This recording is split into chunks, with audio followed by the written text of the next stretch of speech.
Hello and welcome back to my Balkans series to the beautiful resilient Bosnia and Herzegovina. This is Hostel Mirror in the town of Mostar, which I really recommend.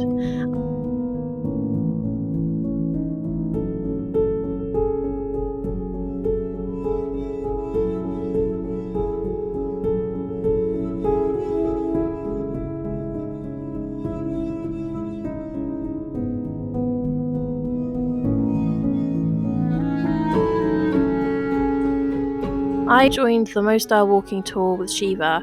It's a tour I really recommend wholeheartedly. Mostar has so much important history and Sheva's tour is so informative and emotional. Site which is called Renae. It's necropolis with all this tombstones and why they taking the stones as in these. It is actually after handcrafted and palmed in the metal. So that is the reason why mostly promote the copper of this town. This shop, totally, the one that we pass. Yes, the next shop that we're going to encounter, that too. I cannot tell you how to spend your money, but I can ask you to go inside and talk to the people. They will explain me what they're doing and how they're doing it, what is generationally, what is good, what is bad, how they're doing it. Some of them will give you the possibility to try without any problem. To make your own bracelets if you want. For an hour of working with them, you can manage that. If you're not budgeted, you can do like all of you now. Take phones and take pictures, take videos, promote them on social media. This is a dying technique. Not much of the people want to sit down and pound in metal for hours, days. That work here, it's the day work. But these works are months long works. There's more than million strokes to do that. Everything is pounded in the metal. So it doesn't matter if it's big like that or smaller like bracelet evening, but just please go inside and talk to people. This is Caravanserai, one of 30.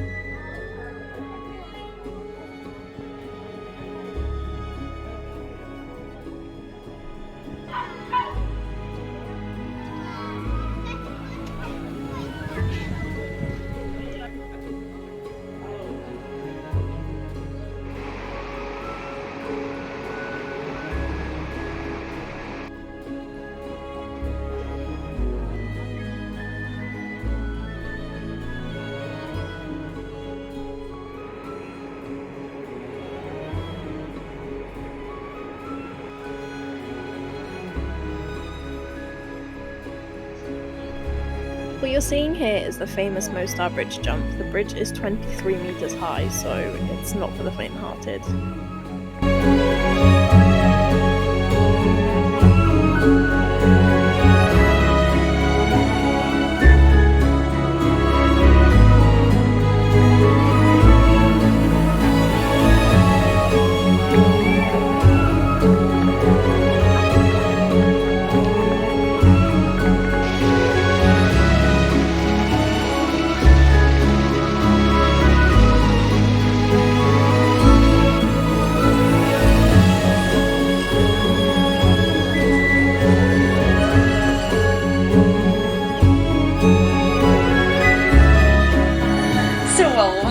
First of all, welcome to Cafe De Alma.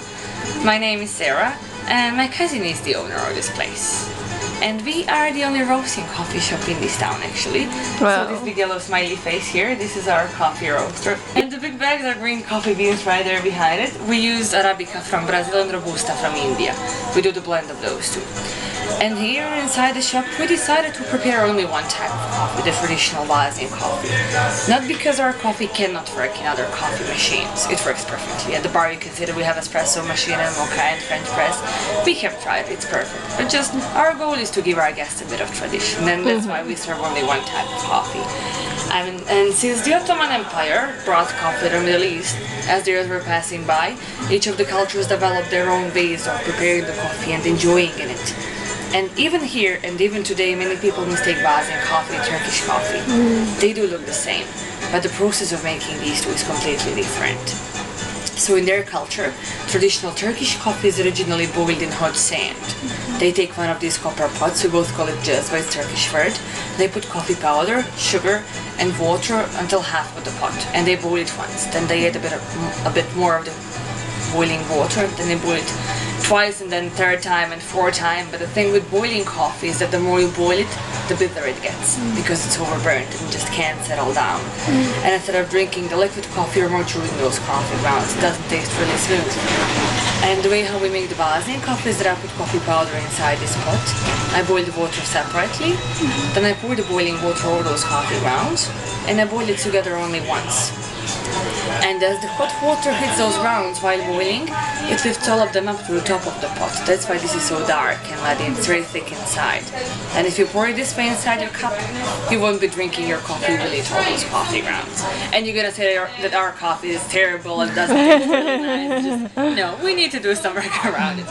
And the first step to put those grounds starts just a bit of physics. So you first add a bit of the cold water on top. Cold water is heavier than this boiling coffee, and as it falls down, it creates vacuum inside this pot and it pulls those coffee grounds down. But there are just a couple of them still on top, so our next step is to separate this cream from the edges and to mix it. Just don't go too deep down with your spoon, stay until this part. You have this line here. If you stir the bottom with the spoon, you will lift the grounds up again, and that would be like you did nothing basically. So we don't want that to happen. We need to get this nice light brown color of the cream. If I could describe you what traditional Bosnian coffee is in only one sentence, from my choice, Bosnian coffee is a ritual of time. Because we really love our time with coffee here. I mean, you could see probably people sitting outside and having coffee for like hours. That's what we do here. Your coffee is a you time. You forget about your problems, obligations, worries, anything that bothers you, leave it aside. You sit down and have your coffee, and then you go chase your life again. That's how we do it here. And then, when we got this light brown cream, we take all of the cream and we put it inside a cup. So this cream of coffee we call kaymak, and this is the most special part of this coffee. Because you will drink it with the first sip of your coffee, and when it goes away, it won't come back again. Oh.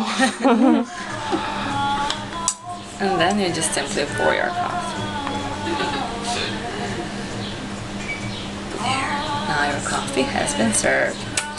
So in this pot, there's a second time for you to pour. You don't have to repeat the process with the cold water, you just pour. But those coffee grounds are still down there. When coffee becomes too dark and muddy, the moment you see those grounds, you just simply stop it pouring. This is your dessert with coffee. It's Turkish delight with rose flavor. It is custom in our culture to have something sweet with your coffee. And since our coffee doesn't have any soy milk, pumpkin spice, sugar, we traditionally use sugar in form of these big cubes. And the way how our grandmothers and grandfathers used to use it is that they would take one of these cubes between those two fingers and you just like dip it one time very quickly, just a small edge inside a cup of coffee, just like touch the coffee with it. And then you bite it, you keep it in your mouth and you drink coffee over it. So you have mixed everything at the same time in your mouth. I mean, a lot of years ago people were poor, they didn't have these spoons to mix the sugar with them. They had to find some way. But I would recommend you to just try clear black coffee. If you can, of course, but sugar is here.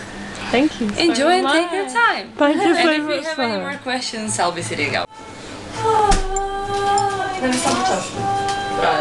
You look at this shaky. Oh man, I'm nervous.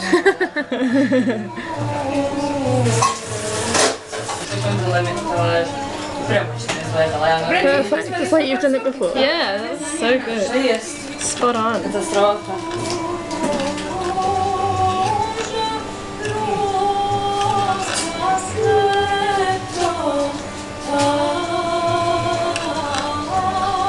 at that.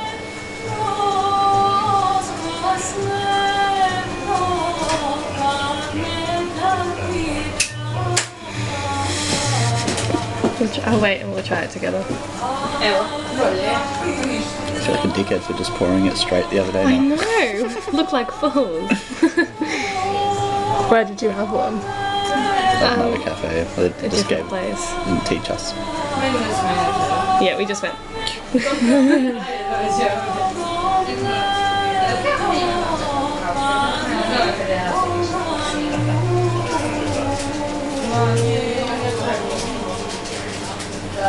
Beautiful.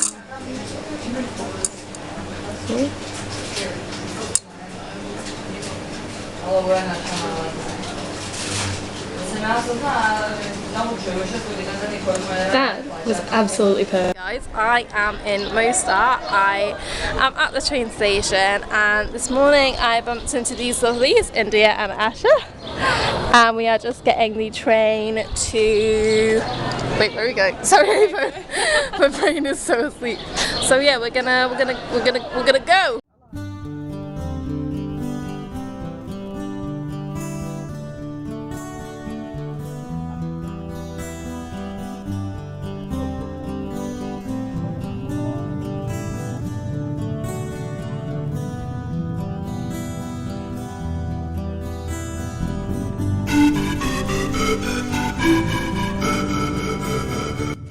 Oh, we have a mirror, so let's vlog here. Hello. I've just arrived in my hostel in... Oh, I don't even know where I am. Sarajevo. I'm so tired. I'm very sunburned and also sweaty. The walk here was so uphill, and it was a bit dark as well, so I didn't feel like I could comfortably stop and take breaks. We just pegged it up these massive inclines, and I'm so knackered. I'm staying at Hostel Kucha. It's really, really lovely. They're so friendly. The rooms are amazing. I'll give you a cheeky tour in a second. But I've also just been to the shop to get my horse. Well, I'll just show you that first while I'm sat here. I got some tuna and corn. This is basically all I can make out of a salad for cheap because they don't seem to have many greens in the Balkans in supermarkets that I can find. I've got a couple of bananas to make up any nutrition I can find. These peanut flavoured pretzels, which are amazing, and some chocolate snack, and then I've got a couple of a flapjack and a cereal bar.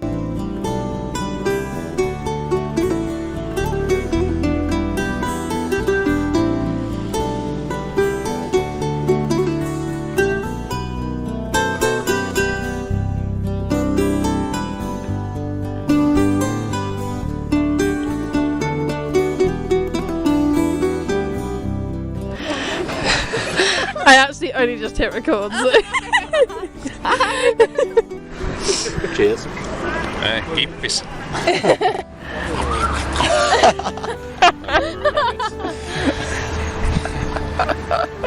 Nah, it's a play.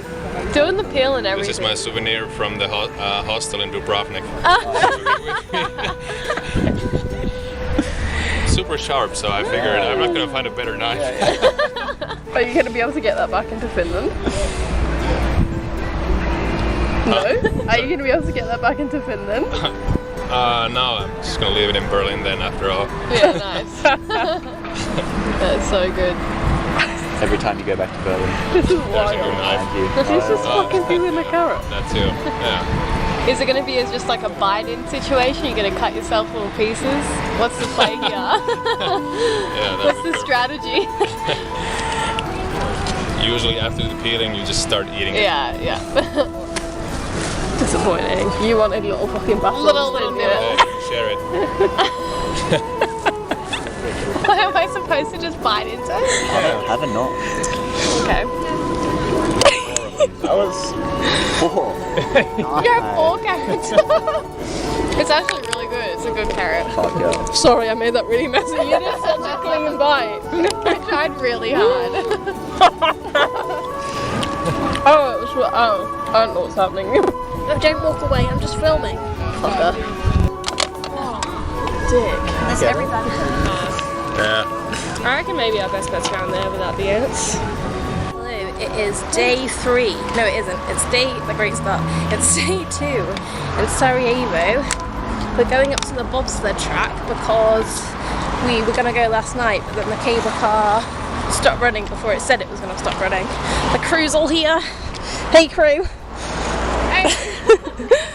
It's going to be a good day. It feels faster than it looks. When you look at it from a distance, it looks really slow. This feels nice. I would disagree. I'd say it looks the same pace it feels. There we go. Do with that what you will. When you go over these wheels, surely it's a bit bumpy. Yeah. Surely you get a little bit of variety.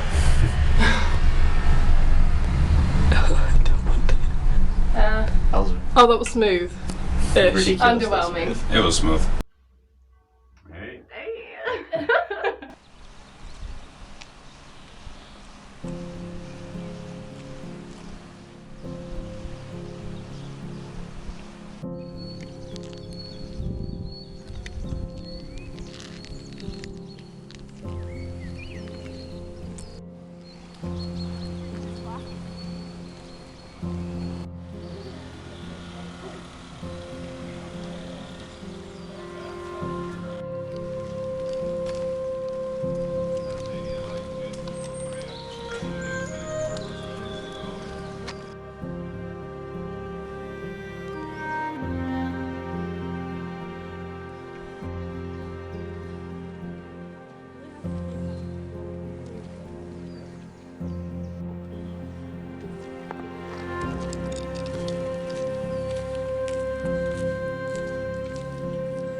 at the back of the bobsled track are these old fortress viewpoints that were destroyed in the war, and they were so interesting. The whole of Trebevic Mountain was beautiful and like nothing I'd experienced before. I really recommend going up there if you're ever in Sarajevo.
From here, I went on a Sarajevo walking tour, nowhere near as interesting or poignant as Sheva's in Mostar, unfortunately. However, then I went to the Museum of Crimes Against Humanity, which was a completely different ballgame. I didn't film most of this because my intention was to learn. The post-it notes you see are left from visitors. They cover the entire room and are essentially prayers for peace and unity. One of the most heartbreaking places I've seen. Bosnia and Herzegovina's history is so important and also really recent, so I really recommend doing a bit of reading up on the war if you don't know anything about it. On that note, let's learn more about the Balkans and head to Serbia.